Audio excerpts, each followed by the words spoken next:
sa aking mga followers, sa mga taga-subaybay po, maraming salamat. At sa aking mga ka-brain tumor, ayan, magbabasa po tayo ng comment ngayon. So, may babasahin po akong comment at pakinggan nyo guys yung comment niya. So, ayan, ang sabi po dito sa comment ni Ma'am Mayratan, tinakbo ko po dati biyanan ko sa ER dahil nawawala sa sarili.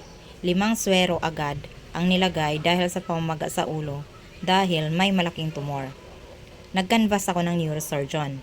May 300k, 400k, 500k, at 600k.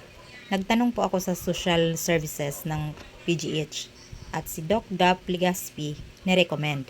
Ang sabi po ni Doc, 200k pero ang total ng bill ay 180k lang. Thank you very much, Doc. Pero yung napakaganda ng comment po ni Ma'am. So, mas mura po talaga sa PGH compare po sa ibang mga hospital po. So, ito, dito na lang po sa patunay po ni Ma'am na ang bill po nila ay sa ibang hospital nung nag-canvas siya, may 300k, 400k, 500k, 600k. Pero pagdating sa PGH kay Doc Gap ay ang bill po nila ay umabot lang ng 200k. Tapos, ang nagiging total ng nabayaran lang nila ay 180k lang. So, ang laki ng na-save nila, 'di ba?